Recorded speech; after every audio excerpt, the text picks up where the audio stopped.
Hello eight class, welcome to the new video. आज हम कौन सा चैप्टर करेंगे पता है? आज हम करेंगे 9th chapter, algebraic expression and identities. Algebraic का मतलब क्या होता है? नाम समझ में आ रहा है, अल्फ़ाबेट, ठीक है, एक्सप्रेशन जिसमें हमारे कांस्टेंट भी होते हैं। सबसे पहले ना कुछ टर्म का मतलब समझो। कांस्टेंट क्या होता है? मैं कांस्टेंट को कौन लिख देता हूँ, कांस्टेंट, और इसको लिख देता हूँ मैं वेरिएबल को वेरिएबल। चलो वेरिएबल को वेरिएबल लिख देता हूँ, कांस्टेंट वेरिएबल। कांस्टेंट का मतलब वो होता है एट क्लास, ऐसी वैल्यू जो कभी भी चेंज ना हो, हमेशा वही रहे, उसे हम कांस्टेंट कहते हैं। यानी कि नो चेंज इन वैल्यू, ठीक है, एट एन प्लेस, किसी भी जगह किसी भी क्वेश्चन में जिसकी वैल्यू चेंज ना हो। जैसे 5 का मतलब 5 ही होता है, चाहे क्वेश्चन फर्स्ट हो, 10th हो, 11th क्लास हो, 12th क्लास हो, क्वेश्चन नंबर कोई भी हो, ठीक है। 5 इज 5, 10, इनकी वैल्यू ना कांस्टेंट रहती है, यानी कि ये वैल्यू चेंज नहीं होती। लेकिन हम वेरिएबल का मतलब अगर निकालें, वेरी इंग्लिश का वर्ड है, वेरी का मतलब बदलना। वेरी का मतलब क्या होता है? बदलना। जैसे वेट वेरी करता है क्लास के बच्चों का, वेरी करता मतलब पहले बच्चे का अलग है, दूसरे बच्चे का वेट अलग है, तीसरे बच्चे का अलग है, इसलिए हम इसको वेरिएबल कहते हैं। यानी ये फिक्स नहीं होता, ध्यान रखना एट क्लास, ये फिक्स नहीं होता। तो ये कांस्टेंट और वेरिएबल की मेन डेफिनेशन है। वेरिएबल जो बदलता रहता है, ठीक है, कीप चेंजिंग, जो हमेशा बदलता रहता है उसको हम कहते हैं वेरिएबल, और जो कभी ना बदले उसको हम कहते हैं कांस्टेंट। इसका एक एग्जांपल समझते हैं, फिर हम एक्सरसाइज की तरफ चलते हैं। बेसिक चीजें इसलिए समझाता हूं। सपोज दैट मैं बात करूं आपसे, मुझे आपको 10 रुपए देने हैं। अगर मैंने आपको 11 रुपए दे दिए तो आपको पता है कि सर 1 रुपए वापस मांगेंगे, क्योंकि सर ने तो कहा था 10 रुपए के बारे में, ठीक है। मेरा टारगेट था, मुझे आपको 10 रुपए कहना है, तो आपको एग्जैक्ट वैल्यू पता है ना कि यहां पे सर ने 1 रुपए हमें ज्यादा दे दिए। और वही बात करूं मैं, 9 रुपए दिए मैंने आपको, तो आपको पता है सर ने हमें 1 रुपए कम दिए, सर अभी हमें 1 रुपए और देंगे। क्यों? क्योंकि आपको पता है कि सर को हमें 10 ही रुपए देने, ना ज्यादा ना कम। 11 रुपए दे दिए तो आपको पता है कि सर ना हमें 1 रुपए हमसे वापस मांगे, क्योंकि सर ने तो कहा था 10 रुपए बट दे दिए 11 रुपए, तो सर 1 रुपए वापस मांगेंगे। और अगर मैंने आपको 9 रुपए दे दिया तो आप वेट करोगे सर कब हमें 1 रुपए जो बचे हुए हैं वो भी दें, है ना, क्योंकि आपको 10 की वैल्यू पता है, ठीक। लेकिन अगर मैं आपसे बात करूं कि मुझे आपको x रुपए देने हैं, तो अब बताओ मुझे आपको कितने रुपए देने हैं? आप एग्जैक्ट वैल्यू को गैस तो नहीं कर सकते ना कि 1 रुपए देने हैं, 2 रुपए देने हैं, 50 रुपए देने, 0 रुपए देने ही ना हो, तो 0 रुपए हो गया ना। तो ये x हो गया, यानी कि इसकी कोई वैल्यू फिक्स नहीं है, आप एग्जैक्ट जो गैस नहीं कर सकते कि इसकी वैल्यू क्या आएगी, इसलिए इसको वेरी कहते हैं। हो सकता है 5 आए, 10 आए, 11 आए, 9 आए, जो भी है। मैंने आपसे कहा ना कि मुझे आपको x रुपए देने, कितने रुपए देने, we don't know, neither you nor me, ना तो आपको ना मुझे पता है। तो इसे हम कहते हैं वेरिएबल, जो चेंज होता रहता है। ओके एट क्लास, अब हम इसी क्वेश्चंस को लेके एक्सरसाइज के 9.1 की तरफ चलते हैं। इसमें कुछ नए टर्म्स, नए वर्ड सीखोगे eight class. So I hope कि आप लोग पूरा अटेंशन देके इस वीडियो को देखें। मैंने 3 पार्ट लिखे हैं, पहले मैं फर्स्ट पार्ट करवाता हूं। सबसे पहले पूछा गया टर्म्स एंड कोफिशिएंट। टर्म्स क्या होते हैं? प्लस या माइनस से पहले जितनी भी डिजिट है, एक साइन से पहले जितनी डिजिट है वो सब कोफिशिएंट होती है। जैसे यहां माइनस है, माइनस से पहले क्या है हमारे पास? टर्म की बात करूं तो टर्म में क्या है मेरे पास? 5xyz, और दूसरा टर्म क्या है? -3zy, या yz लिख लो, ठीक है, कोई फर्क नहीं पड़ता। साइन जरूर कैरी करना उसके साथ, आई रिपीट, साइन जरूर कैरी करना, ठीक है। टर्म्स के साथ ही हो गए, प्लस का हो तो प्लस का, माइनस का माइनस, क्योंकि जब हम इसके कोफिशिएंट बताएंगे तो वहां पे यूज हो जाएगा। ये टर्म हो गया। और कोफिशिएंट क्या है इसका? कोफिशिएंट को मैं कॉफी लिख देता हूं, कोफिशिएंट का short form coffee. Number, constant, constant क्या है इसके पास? सिर्फ 5। So your answer is coefficient इसका, इस टर्म का कोफिशिएंट है 5। इस टर्म का कोफिशिएंट क्या है? -3। नंबर क्या है? 3 है, लेकिन हमने कहा ना कि साइन को भी कैरी करेंगे, इसलिए हमने यहां साइन लगा दिया। फर्स्ट क्वेश्चन इजी था क्योंकि उसके साथ नंबर था, लेकिन फर्स्ट क्वेश्चन के सेकंड पार्ट में आप देखोगे यहां 3 टर्म दे रखे हैं, पर कोई भी नंबर हमारे पास मेंशन नहीं है। कांस्टेंट है, लेने की जरूरत नहीं है। टर्म मतलब XYZ होनी चाहिए, अल्फाबेट्स। टर्म एक हमारे पास x, एक टर्म है हमारे पास x²। अब इसके साथ कोई नहीं है, कोई नंबर नहीं है, और दोनों पॉजिटिव हैं। आई रिपीट, इसके साथ कोई नंबर नहीं और दोनों पॉजिटिव हैं, तो इनके कोएफिशिएंट होंगे 1, इसका भी कोएफिशिएंट 1 होगा। वाई? जब कोई भी नंबर मेंशन ना हो ना तो उसके साथ 1 लगा दो। जैसे किसी का जिसका कोई नहीं होता उसका भगवान होता है, वैसे जिसके साथ कोई नंबर है 1 लगा दो, क्योंकि भगवान एक है। ठीक है, एक और एग्जांपल -x ले लेता हूं मैं। -x ले ले फॉर एग्जांपल। तो टर्म तो हो गया x, ये वाला पूरा, लेकिन इसका कोएफिशिएंट क्या होगा? अब कुछ नहीं है तो 1, लेकिन आई टोल्ड यू साइन भी कैरी करना है, माइनस है ना तो -1 होगा। आई होप 8th क्लास काफी कुछ समझ गए होगे। यानी टर्म लिखा और उसके साथ जो कांस्टेंट है वो लिखा, और कोई कांस्टेंट नहीं है तो 1 लिखा। अगर प्लस के हैं तो प्लस का 1 लाइक दिस, और अगर कोएफिशिएंट टर्म माइनस का है तो उसका कोएफिशिएंट -1। ठीक है, अब इस क्वेश्चन को देखते हैं 5th पार्ट को। अब मैं आपका 5th पार्ट करवा रहा हूं क्योंकि बाकी जो 2 पार्ट है ना इजी हैं, इसी से रिलेटेबल है। तो आई थिंक मैं हमेशा चाहता हूं कि कुछ क्वेश्चन मैं करूं, कुछ क्वेश्चन आप करो, इससे आप सीख पाओगे, क्योंकि आप कोशिश करोगे तो आप सीखोगे। नाउ सी, हमारे पास x/2 है, इसको मैं ऐसे भी तो लिख सकता हूं 1/2 मल्टीप्लाई x, लिख सकता हूं ना। x को 1 से मल्टीप्लाई करो x ही तो आ जाएगा। अरे यार 10 लिखा है, 10 को मैं 5 × 2 लिख दूंगा तो क्या है, वही है ना नंबर, 5 × 2 = 10। सेम हेयर x/2 था, इसको हम ऐसे लिख सकते हैं, अगर आपको नहीं पता तो याद रखना, plus 1/2 × y minus x × y। यहां से प्लस से पहले क्या है 1/2x, ये टर्म हो गया हमारा। इसके कोएफिशिएंट क्या होंगे मैं यहां लिख देता हूं, इसके कोएफिशिएंट होगा कांस्टेंट। कांस्टेंट क्या है इसके साथ 1/2। दूसरा हमारा है 1/2y, इसके साथ कांस्टेंट क्या है अगेन 1/2। तीसरा क्या है -xy।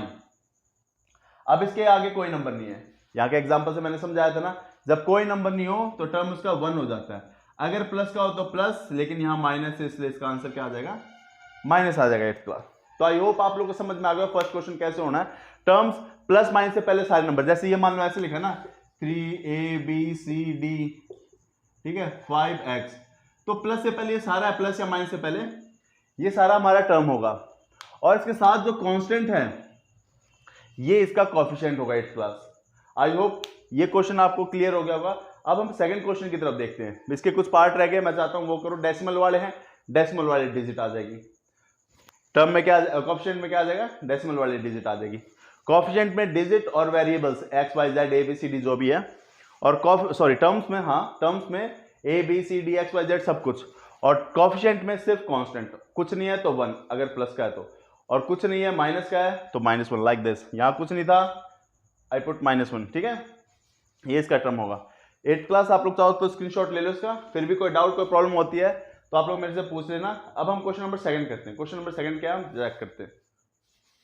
Now see 8th class, अब हम करते हैं टाइप्स ऑफ पॉलिनोमियल्स। पॉलिनोमियल्स के टाइप्स का मतलब क्या होता है, अगर वो एक हो तो उसे मोनो कहते हैं। मोनो का मतलब ही होता है एक, बाइनो 2, ट्राइनो 3, और 3 से ज्यादा हो जाए तो पोली।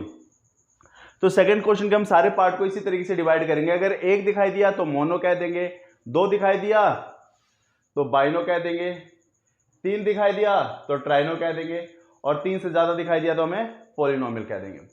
Let's me explain. यहां पे कितने ये हैं वेरिएबल, एक्स वाई वेरिएबल हो, कांस्टेंट हो, 2 हैं, तो इसको हम क्या कहेंगे, बाइनो, बाइनोमियल। ठीक है, क्योंकि 2 है। यहां पे सिर्फ ये अकेला है, इसको मोनो, मोनो का मतलब सिंगल होता है, मोनोमियल। ठीक है, अब यहां पर कितने हैं, 1 2 3 4, 4 है। 3 से ज्यादा होते हैं हम उसे पॉली कह देते हैं, पॉलिनोमियल। यहां पे कितने 8th क्लास, यहां पे 3 है तो इसको हम क्या कहेंगे, ट्राइनोमियल, ट्राइनोमियल कहेंगे। 8th class second question easy था। अगर 2 दिखाई देंगे तो बाइनो, 1 दिखाई देगा तो मोनो, 3 से ज्यादा दिखाई देंगे तो पॉली। पॉली का मतलब ये होता है बहुत सारे, पॉली का जैसे वेरिएबल का मतलब बताया था ना मैंने, वैसे ही पॉली का मतलब होता है बहुत सारे का होना। तो और 3 होंगे तो ट्राइनो, ट्राइनोमियल। यानी अगर 3 से ज्यादा होंगे, 5 हो जाए, 10 हो जाए, 15 हो जाए, 4 हो जाए, तो वो पॉलिनोमियल बन जाता है। और सिर्फ अकेला होगा तो मोनो, और वही 2 होंगे तो बाइनो, बाइनो का मतलब 2 होता है, और 3 होते हैं ट्राइनो। ठीक है क्लास, 3 का मतलब ट्राइनो। सेकंड क्वेश्चन इजी था। आगे वाले क्वेश्चन देखो लेवल अप होता जाएगा, क्वेश्चन का भी आपको किस तरीके से क्या करना है, लेवल अप होता जाएगा। तो first second question I think easy है, लेकिन अब हम क्वेश्चन थर्ड की तरफ चलते हैं जो थोड़ा थोड़ा डिफिकल्ट होना शुरू हो जा रहा है। ठीक है, क्वेश्चन थर्ड देखते हैं एक बार। Now see 8th class, question number third है ऐड द फॉलोइंग, यानी अब हम वेरिएबल्स इनको ऐड करना भी सीखेंगे। आपने पहले भी कर रखा होगा मे बी, अब हम इनको ऐड कैसे करेंगे वो सीखो।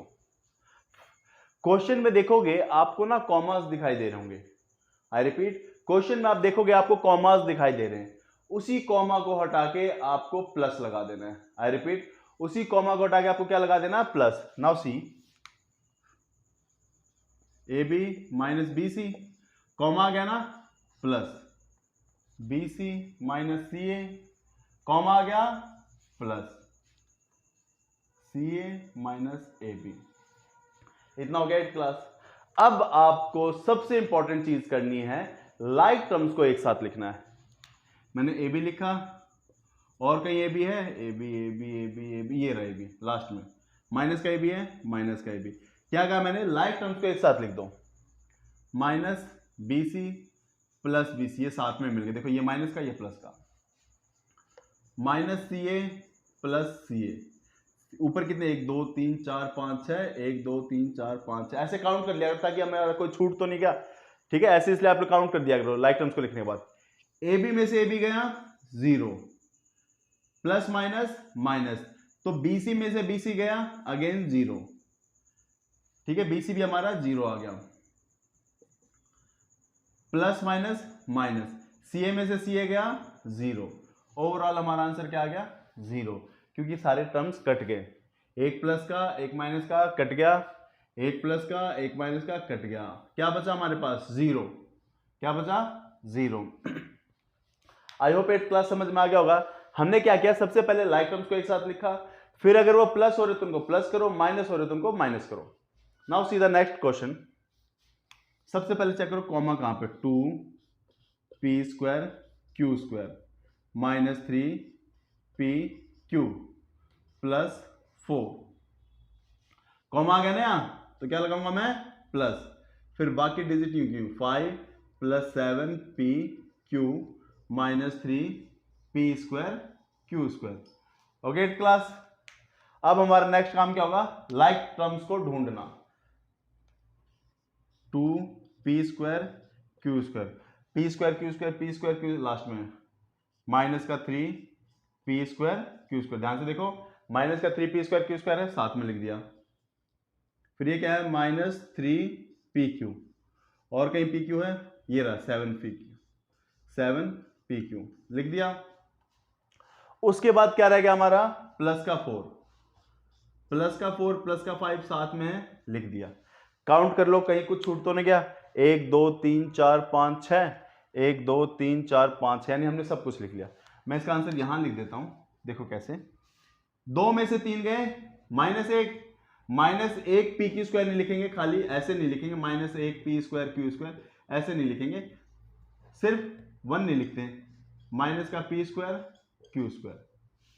ठीक है, ये सॉल्व हो गया हमारा, minus 3 P Q plus 7 P Q, like terms है ना, प्लस माइनस माइनस, 7 में से 3 गए 4, प्लस का 4, क्योंकि प्लस की डिजिट बड़ी है 8th क्लास, इतना तो पता होगा ना, जो डिजिट बड़ी होती है उससे साइन कैरी करते हैं, प्लस माइनस माइनस, तो 7 में से 3 गए, प्लस का 4 पी क्यू, और ये दोनों प्लस के, तो प्लस का 9, ये हमारा आंसर है। अब 8th क्लास एक बात ध्यान रखना, आप इनको ऐड मत कर देना क्योंकि लाइक टर्म्स नहीं है, प्लस माइनस वही होते हैं जो लाइक टर्म्स होते हैं, ये पी स्क्वायर क्यू स्क्वायर है, ये खाली पी क्यू है, और ये 9 है, तो इनको ऐड मत कर देना, इस बात का जरूर ध्यान रखना। Now come to the last, मैंने 4th पार्ट उठाया, L square plus M square, comma आ गया, plus M square plus N square, फिर कॉमा आ गया, प्लस, अब कहीं कॉमन नहीं, तो ये डिजिट यूं क्यों उतार दो, n square plus l square plus 2 l m plus 2 mn plus 2nl। Okay 8th class. अब लाइक टर्म ढूंढते हैं, ये रहा एल स्क्वायर और दूसरा एल स्क्वायर ये रहा, साथ में लिख दिया। एम स्क्वायर और एम स्क्वायर ये साथ में ही है, लिख दिया। प्लस का एन स्क्वायर और का एन स्क्वायर है, ये रहा साथ में ही एन स्क्वायर। ठीक है, बाकी ये सारे यू के you 2lm 2mn plus 2nl ये लिख दिए। देखो 8th क्लास, लाइक टर्म को साथ लिखा ना, L square plus l square क्या आ जाएगा, एल स्क्वायर 2l स्क्वायर क्या आ जाएगा 8th class 2l square. M square plus M square 2m square. Okay 8th class. N square plus N square again 2n square. और इनमें कोई भी लाइक टर्म्स नहीं है तो ये सारे एज इट इज लिख जाएंगे 2lm 2mn प्लस 2nl। ठीक है, आप अपना आंसर यहां पे भी छोड़ सकते हो, या आप एक चीज देखो, इन सब में 2 कॉमन है, हर प्लस के बाद 2 है, तो आप चाहो तो 2 कॉमन लेके भी कर सकते हो और आप अपना आंसर यहां भी छोड़ सकते हो, कोई गलत नहीं है। आई रिपीट, आप अपना आंसर यहां भी छोड़ सकते हो, लेकिन आप देख रहे हो कि इन सब में 2 कॉमन है तो 2 कॉमन ले लो यार, फिर ये बच जाएगा l square plus M square plus N square l m n n और एन एल ब्रैकेट में। ठीक है 8th क्लास। तो ये हमारा 3rd क्वेश्चन था। 3rd क्वेश्चन को करने का तरीका सीखो 8th क्लास। एक्चुअल में क्या है, सबसे पहले लाइक टर्म्स को एक साथ करो। फर्स्ट क्वेश्चन में देखो लाइक टर्म्स को एक साथ किया, वीडियो को दोबारा एक बार पीछे जाओ, देखो चेक करो, लाइक टर्म्स को एक साथ लिखा, ये हमारा आंसर आ गया, दिस इज योर आंसर। इस क्वेश्चन में भी मैंने लाइक टर्म्स को एक साथ लिखा, फिर हमने उसे सॉल्व किया। 8th क्लास, क्वेश्चन करने का यही तरीका है, आपको लाइक टर्म्स को एक साथ लिखना है, फिर उसके बाद उसे सॉल्व करना है। प्लस हो रहे प्लस करो, माइनस हो रहे तो माइनस करो। अब 8th क्लास में तो मैं प्लस माइनस का रूल थोड़ा कम ही फोकस करूंगा, क्योंकि मुझे पता है इतना तो आप लोगों को आता होगा, तभी आप लोग इस वीडियो पे आए हो कुछ सीखने के लिए, तो एटलीस्ट इतना तो आप लोग को आता होगा। ठीक है, now come to the question number 4। Question number 4 में हमें क्या करना है, कैसे करना है, उसको भी सीखेंगे, पर फिर भी पहले आप इस क्वेश्चन को देख लो। कोई डाउट कोई प्रॉब्लम है तो आप लोग मेरे से पूछ सकते हो कमेंट करके। ठीक है, और इसके एक आध पार्ट मैंने छोड़ दिए हैं, मैंने इसलिए नहीं छोड़े कि करवा तो मैं भी सकता था, लेकिन मैं चाहता हूं कि कुछ आप अपने एंड से भी प्रैक्टिस करो, इसलिए मैंने वो क्वेश्चन छोड़े। ठीक है 8th क्लास, इसलिए आई होप ये पार्ट समझ में आ गया। लाइक टर्म्स को एक साथ लिखो, प्लस होते हो प्लस करो, माइनस होते हो माइनस करो। ठीक है, now come to the question number 4। Question number 4 क्या हमारा चेक करते हैं। Now see 8th class, question 4 में हमें सब्ट्रैक्ट करना है, क्वेश्चन 3rd में हमें क्या करना था, ऐड करना था, क्वेश्चन 4th में हमें सब्ट्रैक्ट करना है। सब्ट्रैक्ट का मैं एक रूल बताता हूं, फ्रॉम के बाद जो भी होता है उसे पहले लिख दो, आसान तरीका। अब कई बार आप सोचोगे यार किस में से क्या घटाना है, सिंपल रूल यही है, फ्रॉम के बाद जो लिखा उसे पहले लिख दो। मैं भी लिख दे रहा हूं, क्या है 12a minus 9ab plus 5b minus 3 लिख दिया। अब उसके बाद माइनस लगा दो, यहां ध्यान देना 8th क्लास, अब माइनस लगा दो और जो भी बचा हुआ है उसे ब्रैकेट में लिखना। आई रिपीट, जो भी बचा हुआ है उसे ब्रैकेट में लिखना। क्या बच गया हमारे पास, 4a minus 7ab plus 3b plus 12, ये बचा हुआ।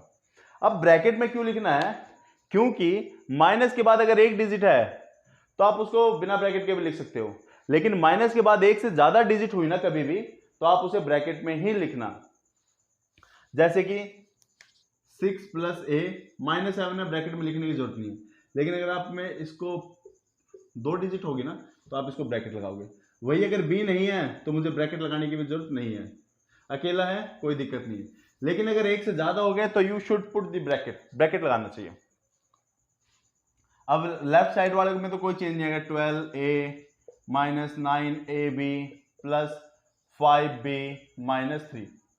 अब एक शॉर्ट तरीका सीखो माइनस से नंबरों का ब्रैकेट खोलने का।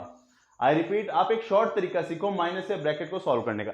इन सब के साइन चेंज कर दो, ये प्लस का है ना 4, इसे माइनस का लिखो, ये माइनस का है ना, ये प्लस का हो जाएगा, ये प्लस का है, ये माइनस का हो जाएगा, ये प्लस का है, ये माइनस का हो जाएगा। 8th क्लास, शॉर्टकट पे भी काम करो ताकि आप चीजों को और बच्चों से थोड़ा जल्दी सीखो और एक्यूरेसी सीखो, क्योंकि मैथ का मतलब क्या है, एक्यूरेसी प्लस में स्पीड, स्पीड प्लस एक्यूरेसी। तो मैंने क्या किया, अब इसको प्लस माइनस से मल्टीप्लाई करोगे, वो रूल थोड़ा सा हो सकता है कुछ बच्चे जल्दी कर लेते हैं, लेकिन आसान तरीका यही है, अगर बाहर ब्रैकेट के बाहर माइनस हो ना, अंदर के सब का साइन चेंज कर दो। एक बार बेशक आप पॉज करके देखो वीडियो, मैंने इस साइड के सब के साइन चेंज कर दिए, जो प्लस का था माइनस का कर दिया, जो माइनस का था वो प्लस का कर दिया। अब ये क्वेश्चन थर्ड क्वेश्चन की स्टेज पे पहुंच गया, हमें अब वही करना है, लाइक टर्म्स को एक साथ लिखना है। 12a, ढूंढो भाई कहां है, ये रहा 4a लिखा साथ में, -9 ए बी ढूंढो भाई, ये रहा प्लस 7ab, प्लस का 5b ये रहा, माइनस का 3b, क्या बच गया -3 -12। एक बार कंफर्मेशन के लिए काउंट कर लिया करो, 1 2 3 4 5 6 7 8, ऊपर 8 थे, नीचे 8 के 8 उतरे या कुछ रह गया या कुछ ज्यादा उतार दिया, 1 2 3 4 5 6 7 8, ठीक है कोई दिक्कत नहीं। 12 में से 4 गए 8, ए है ना 8 क्लास, प्लस माइनस माइनस, तो 9 में से 7 गए 2 ए बी, बड़ी संख्या माइनस की इसलिए ये आंसर माइनस का आएगा। ये भी हो गया हमारा। 5b में से 3b गए, प्लस के 2b बच गए, 5b में से 3b गए, 2b बच गए, माइनस माइनस प्लस, साइन किसका माइनस का, माइनस माइनस 8 क्लास होते तो प्लस है लेकिन साइन माइनस का लगाओ। तो आई होप आपको ये सारी चीजें समझ में आ गई होंगी 8 क्लास। एक पार्ट में और करवा देता हूं, मैं इसका सी पार्ट भी करवा देता हूं, पर पहले ये समझो मैंने क्या किया, मैंने रूल क्या बताया, फ्रॉम के बाद वाले को उठा के पहले यूं का यूं लिख दो, देख लो आप वीडियो पॉज करके देख लो, फ्रॉम के बाद वाले को यूं का यूं उठा के यहां लिख दिया, माइनस का साइन, फिर फ्रॉम से जो पहले वाला है उसको उठा के लिख दो, और माइनस से ब्रैकेट खोलने का तरीका, अंदर के सबके साइन चेंज कर दो, बेशक आप वीडियो पॉज करके देखो सबके साइन चेंज है, फिर लाइक टर्म्स को एक साथ जैसे थर्ड क्वेश्चन में बताया था आप लोगों को, and that's your answer, plus minus कर लोगे 8 क्लास। अब मैं इसका सी पार्ट करवाता हूं फोर्थ क्वेश्चन का, चेक करते हैं। मैंने इस बार आप लोगों ने ना सबसे बड़ा पार्ट ले लिया, कई बार बच्चे क्या सोचते हैं कि सर इजी क्वेश्चन करवा देते हो और टफ हमारे लिए छोड़ देते हो, तो इस बार मैंने क्या किया, नहीं ये होता है कई बच्चों के साथ, बोला सर आपने तो इजी क्वेश्चन करवा दिया, टफ हमारे लिए छोड़ दिया, क्लास में भी ऐसा ही होता है हमारे साथ, ठीक है, तो मैंने सबसे टफ वाला पार्ट ले लिया। देखो टफ और आसान कुछ नहीं होता, रूल पता हो, एक्यूरेसी हो, कैलकुलेशन अच्छे से आता हो तो कोई क्वेश्चन मैटर नहीं करता। रूल क्या है, फ्रॉम के बाद वाले को पहले लिखो, लिखो भाई 18 minus 3p minus 11q plus 5pq minus 2pq square plus 5p square q, लिख दिया। फिर उसके बाद क्या कहा था 8 क्लास मैंने, माइनस लगा दो और इन सब को ब्रैकेट में लिखो, 4p square q minus 3pq plus 5pq square minus 8p 7q minus 10 minus 10, okay 8 class. Now see, ये तो ऐसे कैसा लिखा जाएगा, 18 minus 3p minus 11q plus 5pq minus 2pq square plus 5p square q। अब 8 class, minus से bracket खोलने का क्या तरीका है, सबके साइन चेंज कर दो, ये प्लस का है माइनस का हो जाएगा 4p स्क्वायर q, ये माइनस का है प्लस का हो जाएगा 3pq, ये प्लस का है माइनस का हो जाएगा pq स्क्वायर, ये माइनस का है 8p प्लस का, 7q प्लस का है माइनस का हो जाएगा, 10 माइनस का था प्लस का हो गया 8 क्लास। आई होप इतना तो समझ में आ गया होगा। अब वही रूल लाइक टर्म्स को एक साथ लिख दो, यही 18 है, 18 कांस्टेंट देखो, कांस्टेंट कांस्टेंट ये रहा प्लस का 10 आ गया लास्ट में, एक साथ लिख दिया, माइनस 3p और कोई है p का, प्लस का 8p है, लिख दिया, minus 11q q 7q minus का 7q लिख दिया, प्लस का 5pq खाली pq प्लस का 3pq, ये रहा प्लस का 3pq, माइनस का 2pq स्क्वायर माइनस का 2pq², ये रहा माइनस का 5pq², क्या बच गया अब, प्लस का 5p²q माइनस का 4p²q। काउंट कर ले कंफर्मेशन के लिए, 1 2 3 4 5 6 7 8 9, अरे यार गलती होगी, 1 2 3 4 5 6 7 8 9 10 11 12, 1 2 3 4 5 6 7 8 9 10 11 12, ठीक है जी। 18 + 10 28 8 क्लास, प्लस माइनस माइनस, तो 8 में से 3 गए प्लस के 5, क्योंकि बड़ी डिजिट प्लस की है ना, प्लस माइनस माइनस प्लस, तो माइनस का साइन आएगा, -18q plus plus plus 8pq minus minus plus 7pq²। Okay class, 5 - 4 plus 1p²q, अब 1 को तो लिखते नहीं है, ठीक है। तो ये हमारा आंसर आ गया 8 क्लास। इससे आगे कोई सॉल्व नहीं होगा क्योंकि कोई भी लाइक टर्म्स नहीं आएगी। अगर कई बच्चों के दिमाग में आएगा सर ये pq², नहीं, यहां पे p का स्क्वायर नहीं, यहां पे q का स्क्वायर है, यहां पे p का स्क्वायर, तो ये अलग अलग है, यहां q का स्क्वायर है, यहां p का स्क्वायर है, ये अलग अलग है, तो ये हमारा इतना आंसर बच जाएगा। ये थोड़ा लेंथी क्वेश्चन था 8 क्लास, लेकिन आई होप आप लोगों को समझ में आ गया होगा किस तरीके से हमें क्वेश्चंस करना है। सबसे पहले फ्रॉम के बाद जो उसको उठा के आगे लिखो, माइनस का साइन लगाओ, फिर ये जो बच गए इनको ब्रैकेट में लिखो, और ब्रैकेट माइनस से ब्रैकेट खोलने का तरीका सबके साइन चेंज कर दो। आप लोग देखो मैंने सबके साइन चेंज किए, ठीक है 8 क्लास। आई होप 9.1 हमारी छोटी सी थी, आप लोगों को समझ में आ गई होगी। फिर भी कोई डाउट कोई प्रॉब्लम रहता है तो आप लोग मुझसे जरूर पूछो कमेंट्स करके। कई बच्चों ने प्रीवियस क्वेश्चन में ना मुझसे पूछे भी हैं, ठीक है, कि सर ये क्वेश्चन, मैंने कुछ एक्स्ट्रा क्वेश्चन दिए थे वो बच्चों ने किए भी हैं और काफी अच्छा भी लगा कि बच्चे एफर्ट डाल रहे हैं, दैट मेक सेंस। आप लोग ना हमेशा वेट करते हो कि यार वो कर लेगा, ऐसा कुछ नहीं है, इंप्रूवमेंट आपको चाहिए तो आप अपनी तरफ से ट्राई करो। आई होप 8 क्लास ये सारा हम लोग को क्लियर हो गया होगा। फिर भी कोई डाउट कुछ प्रॉब्लम होती है तो आप लोग मुझे कमेंट करके पूछ सकते हो। Thanks 8 class, enjoy your day.